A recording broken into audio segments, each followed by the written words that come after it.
चलिए देखिए जब आप लोग फर्स्ट डे पॉलिटी की क्लास कर रहे थे तो वहाँ पे एक छोटी सी बात बताई गई थी आप लोग को कि दो चीज़ें हैं इसमें। एक क्या हो गया, एक हो गया कॉन्स्टिट्यूशन, दूसरा हो गया पॉलिटी। ठीक है, उसी क्लास में फिर आगे चल के आपको बताए थे कि पॉलिटी में हम लोग बहुत से क्या करते हैं, संस्थाओं के बारे में बात करते हैं। और ये जो संस्थाएं होती हैं कैसी होती हैं, दो तरह की होती हैं सामान्यता। एक क्या होता है आपका संवैधानिक संस्था होती है और दूसरी गैर संवैधानिक संस्था होती है। समानता शब्द का प्रयोग मैंने इसलिए किया क्योंकि एक असंवैधानिक संस्थाएं भी होती हैं, लेकिन वो तो गैर कानूनी हो गई, जैसे जितनी भी आतंकवादी या नक्सलवादी संगठन होते हैं। ठीक है, तो हम लोग जो विकास के क्रम में और शासन के या सरकार के सहयोग के क्रम में संस्थाओं का योगदान देखते हैं वो दो प्रकार की, पहली संवैधानिक संस्था और दूसरी गैर संवैधानिक संस्था। चर्चा हुआ था संवैधानिक संस्थाएं वो संस्थाएं होती हैं जिनका उल्लेख संविधान में किया गया है, और आपको सबसे आसान तरीका बताया था उसकी पहचान का कि किसी न किसी अनुच्छेद का जिक्र उसके साथ होगा। और जितनी भी गैर संवैधानिक संस्थाएं होंगी वो किसी न किसी विशेष कारण के वश, चाहे अधिनियम के माध्यम से, चाहे संसदीय समितियों के माध्यम से या कार्यकारी समितियों के माध्यम से उसका गठन किया जाएगा। ठीक है, अब यहाँ पर हम लोग को उन्हीं संस्थाओं को देखना है। तो स्टार्ट करते हैं हम लोग इससे। पहले बात करेंगे जो संवैधानिक संस्थाएं हैं। ठीक है, अब उस संवैधानिक संस्थाओं में हम लोग देख रहे हैं पहली संस्था जो कौन सी है, पहली संस्था है वित्त आयोग। वित्त आयोग का उल्लेख कहाँ है, अनुच्छेद 280 आर्टिकल 280। वित्त आयोग क्या है, तो वित्त आयोग वास्तव में जो सरकार होता है, सरकार के कर प्रावधान से संबंधित विषय प्लस जो केंद्र सरकार और राज्य सरकारों के बीच में कर से संबंधित आवंटन का विषय होता है, उसके लिए क्या होता है, सुझाव प्रस्तुत करता है।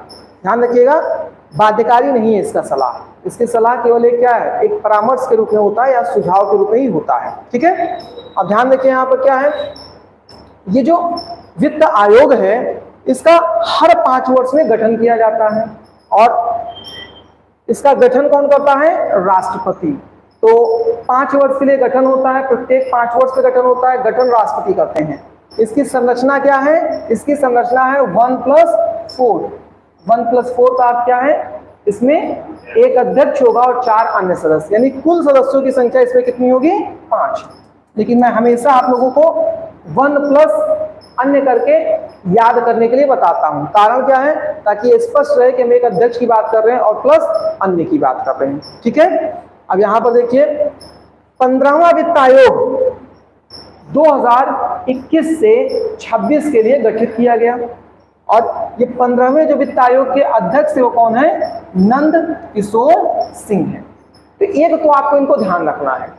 लेकिन हाल ही में करंट वाला जब आपने पढ़ा था तो हम लोग चर्चा किया था 16वां वित्त आयोग का भी गठन हो गया है, और आपको बताया था कि जो वित्त आयोग का गठन होता है वो जो पूर्वोक्त वित्त आयोग कार्य कर रहे होते हैं उनके आधे कार्यकाल के बाद हो जाता है, ताकि अब जैसे 2.5 साल का लगभग कार्यकाल बचेगा तो ये 16वां वित्त आयोग कार्य करना प्रारंभ कर देगा।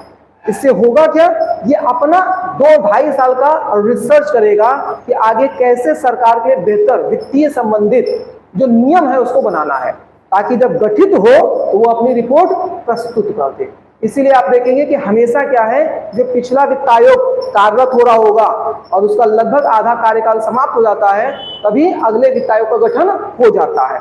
भले वो भी प्रभावी रूप से सरकार को अपनी सारी समीक्षा उपलब्ध न कराएं, लेकिन यह जरूर है कि जब उनका मूल प्रावधान आए, जब उनको कार्य अधिकार क्षेत्र मिले, तो ऐसे में उनका समय खराब ना हो। ठीक है, तो 16वां वित्त आयोग जो है उसके अध्यक्ष कौन है, तो यहां पे ध्यान रखिएगा, जो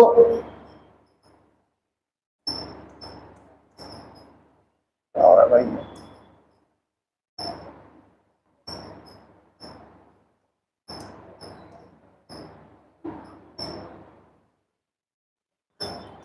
16वां वित्त आयोग का गठन हो गया है, और इसके जो अध्यक्ष हैं वो कौन है, अरविंद ओ, ये समस्या आ रही है।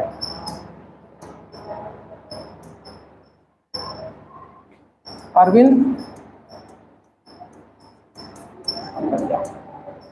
ठीक है। बाकी अन्य चीजें करंट वाले में 16वां वित्त आयोग जब पढ़ाए थे तो वहां सारी चीजें डिटेल में चर्चा हुई थी, ठीक है। तो चलिए, इनके कार्य क्या हैं। केंद्र और राज्य के मध्य करों के वितरण और केंद्र द्वारा राज्य को दिए जाने वाले अनुदानों के संबंध में सिफारिशें देना। मैंने कहा ना, ये सिफारिश देते हैं, ये बाध्यकारी संस्था नहीं है कि जो कुछ कह दिए बस सरकार को मानना ही है।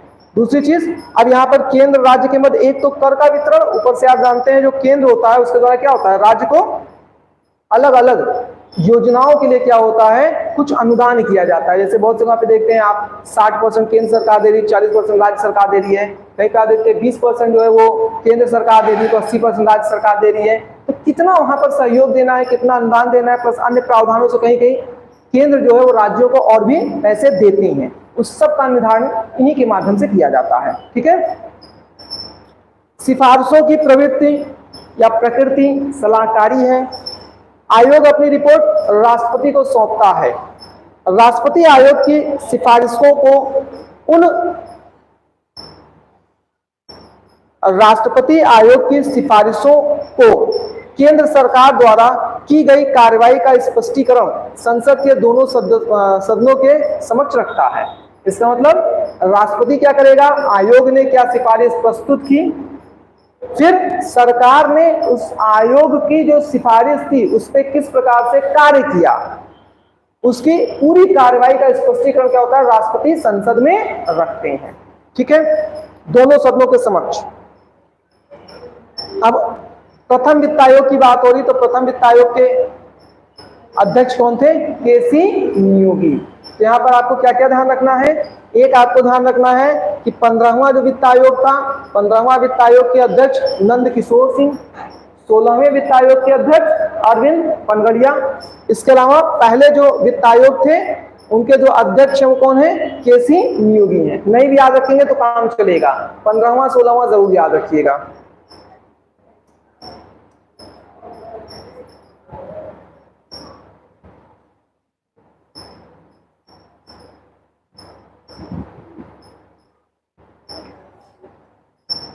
अब यहीं से आपको क्या ध्यान रखना है, तो यहीं से ध्यान रखना है कि राज्यों के लिए भी क्या होता है, उनका वित्त आयोग होता है जिसे हम लोग क्या कहते हैं, राज्य वित्त आयोग कहते हैं, ठीक है। और राज्य वित्त आयोग क्या है, तो मुख्य रूप से जो पंचायती व्यवस्था है उसका जो पूरा अब राज्य के और स्थानीय सुशासन के मध्य वही काम जो केंद्र और राज्य के मध्य वित्त आयोग कर रहा था, अब राज्य सरकार और स्थानीय सुशासन के मध्य कौन करेगा, राज्य वित्त आयोग करेगा।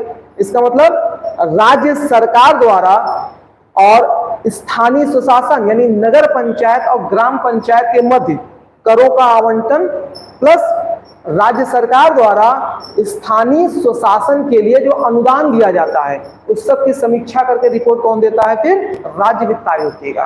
राज्य वित्त आयोग भी क्या है, एक संवैधानिक संस्था है जहां नगर पंचायत के लिए क्या है 243 वाई, वही 243 आई किसके लिए है, ग्राम पंचायत के लिए है, ठीक। तो वाई और आई पहले हमेशा किसके लिए यहां पर होगा, पहले हाँ इसको बल्कि ऐसे करिए आई और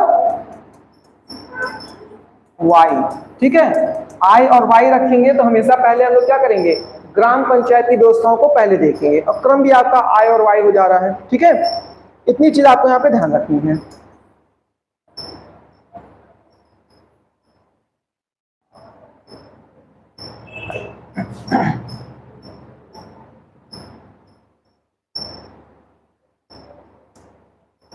दूसरा हम लोग देखते हैं क्या है, निर्वाचन आयोग। और आप जानते हैं निर्वाचन आयोग का क्या होता है, निर्वाचन आयोग का जो समस्त कार्य होता है वो भारत में होने वाले सभी स्तर के जो चुनाव होते हैं उनका व्यवस्था और सफलतापूर्वक निष्पक्ष तरीके से जो चुनाव प्रक्रिया है उसको पूरा कराना, ये इनकी जिम्मेदारी होती है, ठीक है। अब ध्यान रखिएगा ये जो निर्वाचन आयोग है ये भी क्या होता है, दो स्तर पे देखेंगे। सामान्यतः निर्वाचन आयोग की जब बात करेंगे तो केंद्रीय निर्वाचन आयोग होगा, उसके अलावा एक राज्य निर्वाचन आयोग भी आप देखेंगे। राज्य निर्वाचन आयोग क्या करता है, जो स्थानीय स्वशासन के तहत यानी पंचायती व्यवस्था के तहत जो निर्वाचन होता है उसकी समस्त जिम्मेदारियां राज्य निर्वाचन आयोग के पास होती है। यानी ग्राम पंचायत और नगर पंचायत से संबंधित चुनाव की जिम्मेदारी किसके पास होगी, राज्य निर्वाचन आयोग के पास होगी। ठीक, तो फिलहाल एक एक करके देखते हैं। निर्वाचन आयोग हमारे संविधान के, चूंकि संवैधानिक संस्थाएं पढ़ रहे हैं, सबका संविधान में कहीं कहीं आपको उल्लेख देखने को मिलेगा। तो हमारे संविधान के आर्टिकल 324 से लेकर 329 के मध्य जो भी प्रावधान बताए गए हैं सबका संबंध किससे है, निर्वाचन आयोग से है, इलेक्शन कमीशन से है। ठीक है, ये कहां पर है, भाग 15। तो सबसे पहली बात तो आपको यही ध्यान रखना है कि निर्वाचन आयोग का संबंध किससे है, भाग 15 से है, आर्टिकल 324 से लेकर 329 तक। ठीक, इसमें भी नियुक्ति किसके द्वारा हो रहा है, पूरे जो निर्वाचन आयोग है उसकी नियुक्ति किसके द्वारा होती है, राष्ट्रपति के द्वारा। पहली बार निर्वाचन आयोग का गठन कब हो रहा है, 25 जनवरी 1950। क्योंकि आप जानते हैं भारत में पहली बार जो आम चुनाव हो रहा था कब हुआ था, 1952। तो उससे पहले कहीं ना कहीं एक निष्पक्ष निर्वाचन के लिए उससे संबंधित एक संस्था का गठन का प्रावधान अनिवार्य था, जो कि संविधान में बताया गया है। ठीक है, क्योंकि लोकतंत्र है, समझ में चुनाव होगा, तो इसके लिए क्या है, संवैधानिक संस्था की जरूरत थी। अब इसका प्रमुख कार्य क्या है, लगभग सभी प्रकार के चुनाव यही कराता है, केवल स्थानीय स्वशासन को छोड़ दीजिए। यानी राष्ट्रपति का चुनाव, उपराष्ट्रपति का चुनाव, संसद तथा राज्य विधानमंडल के निर्वाचन करवाना, मतदाता सूची तैयार करना, ये समस्त इनके क्या है, कार्य होते हैं। ठीक है, अब इनकी संरचना क्या है, संविधान में संरचना स्पष्ट नहीं है। इसका मतलब संविधान ये नहीं बता रहा है कि यहाँ पर कितने की संरचना होगी, एक अध्यक्ष प्लस अन्य कितने सदस्य होंगे। लेकिन वर्तमान की स्थिति देखें तो त्रिसदस्यीय संरचना है। ठीक है, इस त्रिसदस्यीय संरचना की हम लोग बात करें तो आयोग बहुमत के आधार पर निर्णय लेता है। इसका मतलब तीनों में कोई बहुत विशेष नहीं कि एक बड़ा है वही निर्णय लेगा, बहुमत के आधार पर निर्णय हो रहा है। एवं तीनों सदस्यों की स्थिति एवं शक्तियां समान है। ठीक है, कार्यकाल इनका कितना है, संविधान में निर्धारित नहीं है, लेकिन संसद ने कानून बनाकर 6 वर्ष या 65 वर्ष का प्रावधान रखा है। 6 वर्ष या 65 वर्ष, जो भी पहले होगा उसी के तहत क्या होगा, इनका रिटायरमेंट हो जाएगा। वेतन भारत की संचित निधि से दिया जाता है।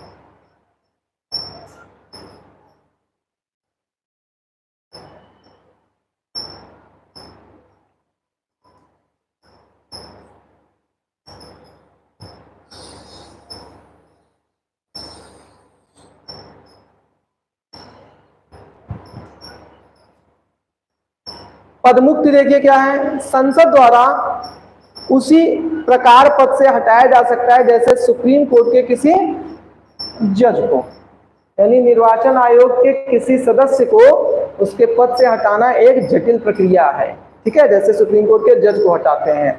2 आधार, एक साबित कदाचार और दूसरा अक्षमता। दोनों आधार आप देखते हैं, सुप्रीम कोर्ट के जज के लिए भी आधार होता है साबित कदाचार। ठीक है, पहले साबित हो जाए कि हाँ ये वास्तव में कदाचार में लिप्त हैं। ठीक है, इसके अलावा अक्षमता या कार्य करने के लिए समर्थ ना हो। संसद के दोनों सदनों द्वारा विशेष बहुमत से प्रस्ताव पारित कर, संसद के दोनों सदनों द्वारा विशेष बहुमत से मतलब संसद के दोनों सदनों में अलग अलग विशेष बहुमत से ही इनको हटाया जा सकेगा। ठीक है, प्रथम मुख्य निर्वाचन आयुक्त कौन थे, सुकुमार सेन थे। वर्तमान मुख्य निर्वाचन आयुक्त कौन है, अच्छा यहाँ सुशील चंद्रा है। तो इनके नाम को हटाना है, राजीव कुमार एक ये हो गए, इनके नाम को हटाना है।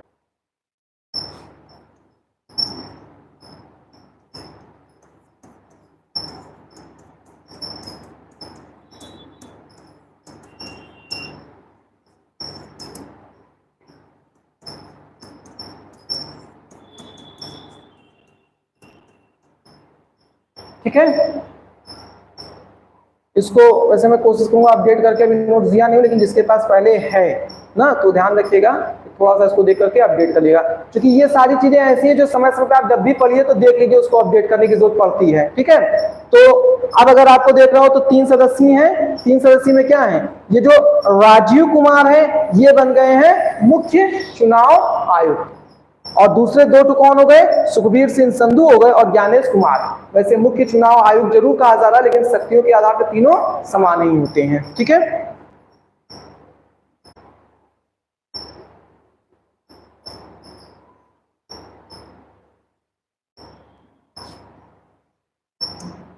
अब इसके अलावा क्या है, राज्य चुनाव आयोग की बात करते हैं तो मैंने बताया राज्य चुनाव आयोग का काम क्या होगा, या राज्य निर्वाचन आयोग, तो जो पंचायती व्यवस्थाओं में होने वाले चुनाव हैं उसका वो क्या करते हैं, पूरा कार्यभार देखते हैं। ठीक है, अब यहाँ पर क्या है, तो 243 के और 243 जेड ए, 243 के तहत क्या है, वो ग्राम पंचायत के लिए निर्वाचन आयोग का कार्यभार हो जाएगा, और 243 जेड ए के तहत नगर पंचायत के लिए राज्य निर्वाचन आयोग का पूरा प्रावधान हो जाएगा।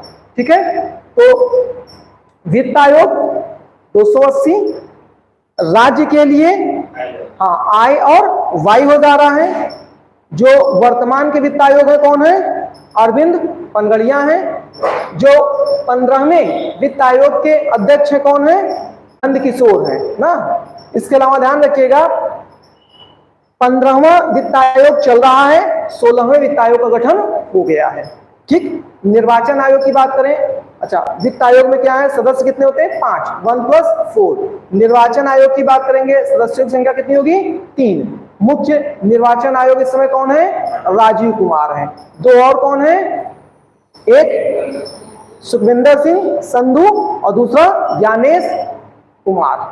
ठीक है, अब जो निर्वाचन आयोग का प्रावधान है संविधान में कहा है, भाग 15 अनुच्छेद 324 से 29।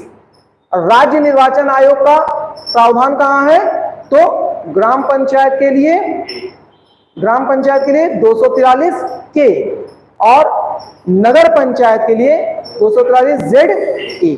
ठीक है, आइए संघ लोक सेवा आयोग,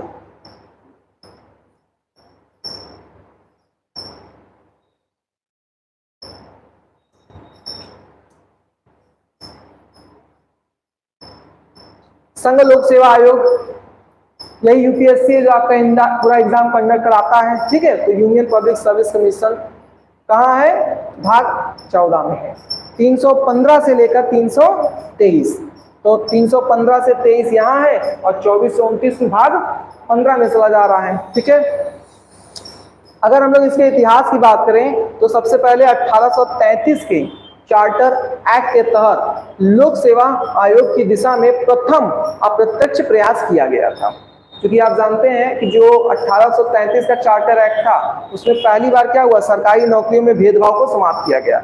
और 1853 के चार्टर एक्ट के तहत भारत में क्या हुआ है, वो लिखित परीक्षा जो है इसके लिए आयोजित हो रही थी। हालांकि इस समय परीक्षा भारत में नहीं होती थी, परीक्षा जो होती थी वो ब्रिटेन में होती थी। भारत में 1923 से प्रारंभ किया गया है। ठीक है, तो लोक सेवा आयोग की दिशा में प्रथम अप्रत्यक्ष प्रयास किया गया। सिविल सेवाओं की भर्ती एवं चयन हेतु खुली प्रतियोगिता व्यवस्था का प्रारंभ यहां से माना जाता है। ठीक है, भारत शासन अधिनियम 1919 के तहत 1926 में लोक सेवा आयोग का गठन हुआ। मतलब लोक सेवा आयोग का गठन कब हो रहा है, भारत शासन अधिनियम 1919 के तहत लोक सेवा आयोग के लिए बात की गई और जाकर 1926 में इसका गठन हो रहा है। ये प्रारंभिक बिंदु है, लेकिन मूल लोक सेवा आयोग की जो व्यवस्था उसके तहत अभी ये प्रावधान नहीं था। ठीक है, व्यवस्थाएं एग्जाम कराने के लिए यहाँ पर किया जा रहा है, तब 1833 एक्ट का जिक्र हो रहा है। 1919 भारत शासन अधिनियम, उसी को आप क्या है, मॉन्टेग्यू चेम्सफोर्ड सुधार अधिनियम के नाम से जानते हैं। उसमें प्रावधान रहा कि भारत में जो सिविल सेवा की परीक्षाएं होंगी उसके लिए एक अलग से संस्था का गठन होगा, और वही संस्था पे क्या है, लोक सेवा आयोग कहला रहा है, जो 1926 में आकर पहली बार गठित हो रहा है। ठीक है, 315 एक्चुअल में जब ये लोक सेवा आयोग पढ़ेंगे तो यहाँ पर क्या है, केंद्रीय लोक सेवा आयोग प्लस प्रांतीय लोक सेवा आयोग सभी के प्रावधान आपके जो हैं वो 315 से लेकर के 323 के बीच में हैं। ठीक है, तो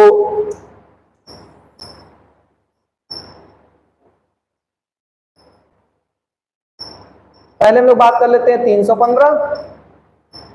केंद्र लोक सेवा आयोग वर्तमान में अध्यक्ष कौन है? ठीक है, आप मान लेते हैं मनोज सोनी है।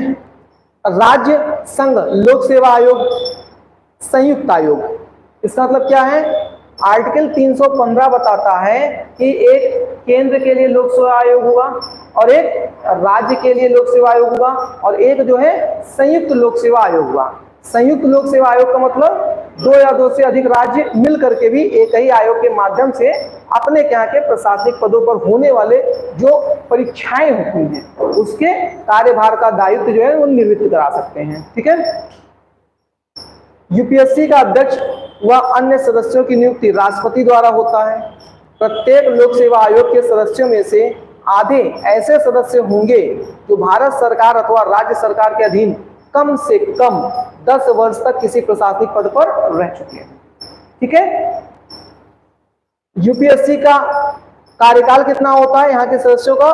तो 6 वर्ष या 65 वर्ष, सॉरी 6 वर्ष उनका, 6 वर्ष उनका कार्यकाल या तो रहेगा अधिकतम या 65 वर्ष। ठीक है, इसके अलावा स्टेट जो आपका आयोग हुआ स्टेट पब्लिक सर्विस कमीशन और ज्वाइंट पब्लिक सर्विस कमीशन, इसमें 6 वर्ष ही है लेकिन अधिकतम कितना है?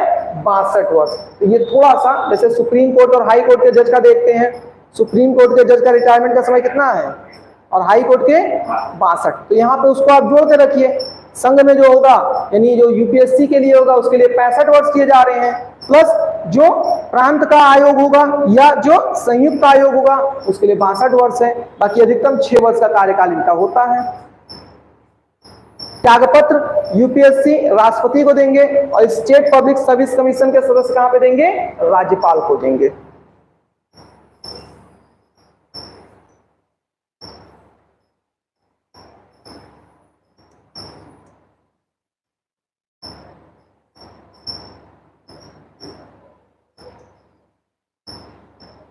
यूपीएससी के सदस्य को राष्ट्रपति द्वारा कदाचार के आधार पर पद से हटाया जा सकता है, किंतु इस प्रकार के कदाचार की जांच सुप्रीम कोर्ट द्वारा की जाएगी तथा सुप्रीम कोर्ट की सिफारिश के बाद ही उसे पद से हटाया जाएगा। ठीक है, जबकि स्टेट पब्लिक सर्विस कमीशन के सदस्य के कदाचार के आरोप की जांच भी सुप्रीम कोर्ट के द्वारा ही की जाती है, लेकिन हटाने का अंतिम शक्ति किसके पास होगा? राज्यपाल के पास। तो अगर यूपीएससी या एसपीएससी या ज्वाइंट जो पब्लिक सर्विस कमीशन होगा इनके सदस्यों को जो हटाने का प्रावधान आ रहा है तो ज्वाइंट वाले में अभी फिलहाल किनारे रखते हैं क्योंकि वहां 2 से 2 ज्यादा राज्य हो जा रहे हैं। तो फिलहाल समानता देखिए यूपीएससी और एसपीएससी इनके सदस्यों में क्या है? साबित कदाचार ही एक आधार है जहां पर इसके पद से हटाया जा सकता है, लेकिन इसकी पुष्टि कौन करेगा? सुप्रीम कोर्ट करेगा। हटाने की शक्ति कहां पर है? तो यूपीएससी में राष्ट्रपति और जबकि एसपीएससी में राज्यपाल। इसके अलावा देखिए दिवालिया, शारीरिक अक्षमता, लाभ का कोई पद ना होने की स्थिति में भी सुप्रीम कोर्ट की जांच की स्थिति में पद से हटाया जा सकता है। मतलब कोई दिवालिया हो, शारीरिक अक्षमता हो या लाभ के पद पर हो तो ऐसी स्थिति में क्या होता है? उसको हटाया जा सकता है। ठीक है, संविधान में आयोग के लिए कोई न्यूनतम सदस्य संख्या का निर्धारण नहीं है। आयोग की शर्तें, सेवा, सदस्य की संख्या के निर्धारण की शक्ति केंद्र में राष्ट्रपति व राज्य में राज्यपाल के पास है। ठीक है, सिविल सेवाओं तथा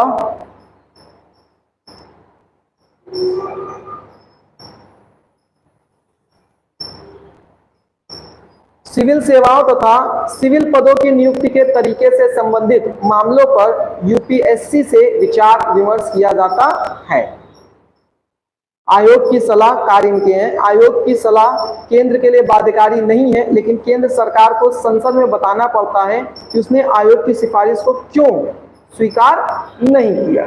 ठीक है, स्पष्टता के लिए, पारदर्शिता के लिए संघ लोक सेवा आयोग वार्षिक रिपोर्ट राष्ट्रपति को सौंपते हैं और राष्ट्रपति संसद के दोनों सदनों में प्रस्तुत करते हैं। ठीक है, मतलब आप देखिए एक प्रावधान के तहत कि अगर कोई भी संवैधानिक संस्था है तो उसके द्वारा जो रिपोर्ट बनाई जाती है वो ऐसा नहीं कि बस सरकार के तक ही सूचित रहे, उसको सार्वजनिक करना पड़ता है ताकि जो संस्था सोच रही है, कार्य करना चाह रही है, सरकार क्या उसी दिशा निर्देश के साथ कार्य कर रही है, यदि नहीं तो सरकार अपना तथ्य और तर्क प्रस्तुत करे कि हम क्यों इससे अलग कुछ करना चाह रहे हैं। क्योंकि सब संवैधानिक संस्थाएं उनका अपना आत्म महत्व है। पूरी व्यवस्था में क्या है, कहीं ना कहीं स्पष्टता, पारदर्शिता, निष्पक्षता बनाए रखने के लिए इन संस्थाओं का बहुत बड़ा योगदान है, तो सरकारी हस्तक्षेप उसमें ज्यादा प्रवेश नहीं करने चाहिए। नियंत्रक एवं महालेखा परीक्षक, ये क्या है जानते ही हैं, ये एक प्रकार के संस्था बनाई गई जिसके माध्यम से क्या है, सरकार के समस्त वित्तीय जो कार्य होता है उसका नियंत्रण किया जा सके कि जितनी भी चीजों का सरकार आय और व्यय के रूप में प्रस्तुतिकरण करता है वो सभी सही तरीके से कार्य हो रहे हैं या बीच में कहीं पैसों का गबन हो जा रहा है। ठीक है, तो मुख्य रूप से समझिए क्या होता है, जैसे मान लेते हैं इसको प्राइवेट सेक्टर के अनुसार समझिए, जैसे मान लेते हैं कोई कंपनी है, एक पूरा मैंने क्षेत्र मान लिया, भारत मान लेते हैं। अब इसका क्या है, एक कोई हेड ऑफिस है, ये हेड ऑफिस क्या है, कहीं बैठा हुआ है, मान लेते हैं ये बॉम्बे में है, और इसने क्या किया है, पूरे भारत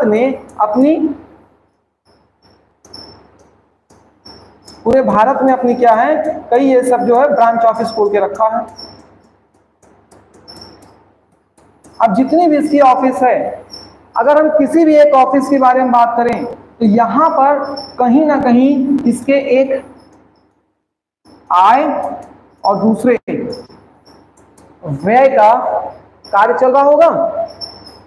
अब यहां पर जो भी कर्मचारी काम कर रहे हैं, प्रबंधन से लेकर के अर्थात पूरी व्यवस्था के मैनेजमेंट से लेकर के अन्य निचले स्तर तक सभी अपनी अलग अलग तरह की रिपोर्ट प्रस्तुत करते हैं। और मुख्य रूप से जैसे कि ब्रांच ऑफिस है, जो यहाँ का सबसे बड़ा अधिकारी होगा, जो पूरा मैनेजमेंट देख रहा होगा, वो यहाँ के आय और व्यय की रिपोर्ट कहाँ दे रहा है, वो आय और व्यय की रिपोर्ट किसको दे रहा है, वो अपने हेड ऑफिस दे रहा है। और जब हेड ऑफिस दे रहा है तो यहीं से क्या हो रहा है, जितने भी प्रकार के ऑफिस हैं सभी में कितना प्रॉफिट हो रहा है, कितना लॉस हो रहा है, उसकी एक डिटेलिंग प्राप्त हो जा रही है। अब आप बताइए, जो हेड ऑफिस में बैठा व्यक्ति है वो इसके ऊपर कैसे विश्वास करे कि जो इसने बताया कि इतना आय हुआ उतना ही हुआ, हो सकता है उससे ज्यादा हुआ हो, या जो इसने बताया इतना व्यय हो गया, कैसे मान ले, हो सकता है उससे कम ही व्यय हो रहा हो। तो ये कैसे हम जांच कर पाएंगे कि ये आय और व्यय का जो विवरण दे रहे हैं वो सही दे रहे हैं। इसके लिए क्या होता है, कंपनी अपनी यूनिट में, अपनी इकाइयों में समय समय पे क्या कराता है, ऑडिट कराता है। ऑडिट उसी को जो करता है उसको बोलते हैं ऑडिटर। अब ये जाएगा और पूरे साल भर का जो लेखा जोखा होगा उसकी जांच पड़ताल करेगा और इस बात को जानने का प्रयास करेगा कि क्या यहाँ पर जो आय और व्यय का डेटा आ रहा है वही डेटा सूचना के रूप में प्रस्तुत किया गया है या कहीं किसी प्रकार से उसमें घोटाला किया गया, गमन किया गया, या उसी को आप भ्रष्टाचार कह सकते हैं। ये तो प्राइवेट संस्थाओं की व्यवस्था हो गई। सरकार भी तो ऐसे ही काम करती है। सरकार क्या कर रही है, सरकार केंद्र में बैठ करके उसने क्या बनाया, बजट बनाया। बजट, अब बजट क्या है, इसके माध्यम से कहां पहुंचा, मंत्रालय तक पहुंचा, मंत्रालय के माध्यम से विभिन्न राज्यों में पहुंचा, विभिन्न राज्यों के माध्यम से विभिन्न जिला में पहुंचा और जिला के माध्यम से अंतिम लक्ष्य तक पहुंचा। सरकार ने किसी भी योजना के तहत बता दिया, हमने मान लेते हैं कोई भी पैसा, ठीक है, हमने x रुपए क्या किए हैं, इस योजना में खर्च किए, सड़क बना, हमने उतना पैसा खर्च कर दिया। कल बजट पढ़ रहे थे, बजट में क्या है, हम लोग लगातार इस चीज का विवरण देते हैं ना, किस किस दिशा में कितने पैसे खर्च होंगे। अब जो खर्च हो रहे हैं, क्या वास्तव में आपने जो बजट में प्रस्तुत किया वो जमीन पे जाके खर्च हुआ, सारे विभागों में जितना आय हो रहा है, जो आप सूचना दे रहे हैं, क्या वास्तव में उतनी ही आय हो रही है? सरकार भी तो जानना चाहती है, क्योंकि सरकार के भी आय का तो स्रोत क्या है, कहीं ना कहीं उसके विभाग के माध्यम से आय हो रहा है कि नहीं हो रहा है। अगर कहीं पर भी किसी भी प्रकार के आय और व्यय का अब लेखा जोखा प्राप्त करना होगा, तो वो काम कौन करता है? वो काम करता है कैग। तो कैग का मुख्य काम क्या हो गया यहां पर? मुख्य काम controller and auditor general of India, CAG, इसका काम क्या हो गया है? जो भी पूरे आय और व्यय का विवरण होगा, बजट से लेकर के सरकारी उपक्रम तक, सबका जांच पड़ताल करने की शक्ति इसके पास होती है। ठीक है,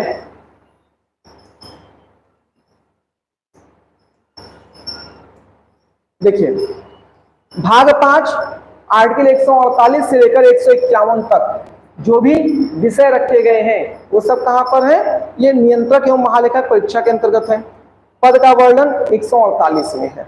नियुक्ति कौन करता है? राष्ट्रपति द्वारा। संविधान में कैग की योग्यता और कार्यकाल के संबंध में कोई प्रावधान नहीं किया गया है। ठीक है, संसदीय अधिनियम के अनुसार कैग का कार्यकाल 6 वर्ष या 65 वर्ष तक की आयु के लिए होता है।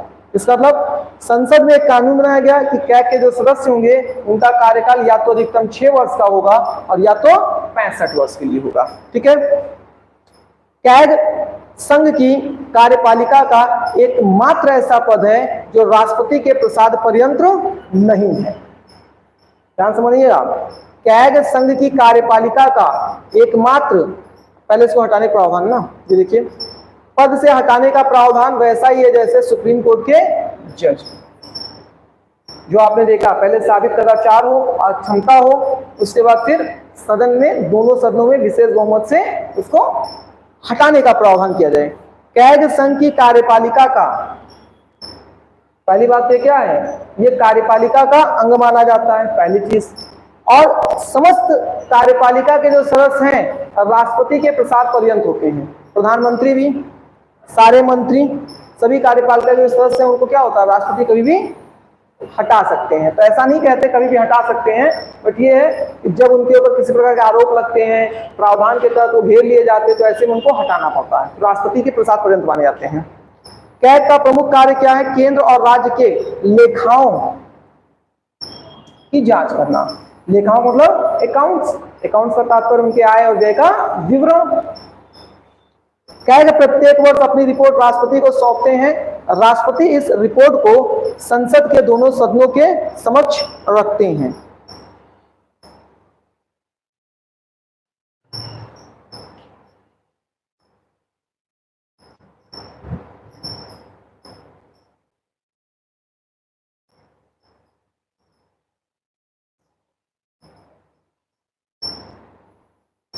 कैग प्रत्येक वर्ष अपनी रिपोर्ट राष्ट्रपति को सौंपते हैं। राष्ट्रपति इस रिपोर्ट को संसद के दोनों सदनों के समक्ष रखते हैं। राज्यों के लेखाओं से संबंधित रिपोर्ट राज्यपाल को सौंपते हैं। ठीक है, आर्टिकल 150 केंद्र और राज्य के लेखाओं के प्रारूप के संबंध में कैग की सलाह के अनुसार नियम बनाने की शक्ति राष्ट्रपति को दी गई है। मतलब 150 के तहत क्या है, कैग का केंद्र और राज्य के लेखाओं और मतलब अकाउंट्स और उसका जो पूरा एक फॉर्मेटिंग है, उसमें किसी भी प्रकार के नियम बनाने की जो शक्ति है वो क्या है, राष्ट्रपति के पास है। कैग भारत व राज्य की आकस्मिक निधि और भारत व राज्य के सार्वजनिक खाते से होने वाले सभी खर्चों का परीक्षण करता है। ठीक है, कैग केंद्र सरकार और राज्य सरकार के किसी भी विभाग के सभी खातों का परीक्षण करता है। मैंने आपको क्या बताया कि कैग केवल सरकार के द्वारा आय और व्यय नहीं, बल्कि समस्त जो सरकारी उपक्रम होते हैं यानी विभाग, चाहे वो केंद्र सरकार के अधीन हो चाहे राज्य सरकार, उनके भी आय और व्यय का पूरा लेखा जोखा का जो विवरण होता है उसका परीक्षण, उसकी ऑडिट करने का अधिकार किसके पास होता है, कैग के पास होता है।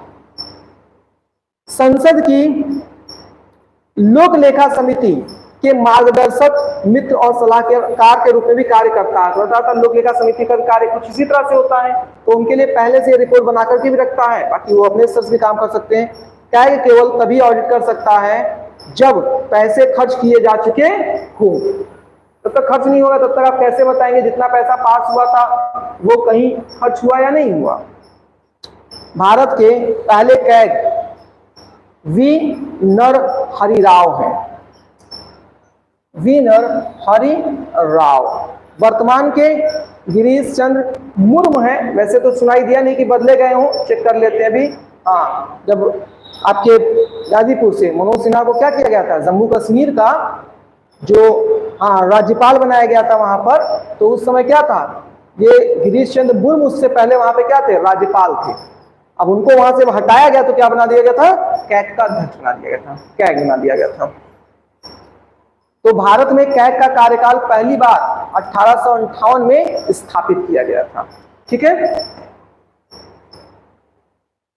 चलिए इसके आगे कल किया जाता है। तो कौन कौन सा पढ़े आप लोग, एक वित्त आयोग पढ़े, दूसरा निर्वाचन आयोग पढ़े, और तीसरा संघ लोक सेवा आयोग पढ़ लिए, और चौथा आप लोग कैग। 4 हैं, इसको थोड़ा सा देख लीजिएगा। ठीक।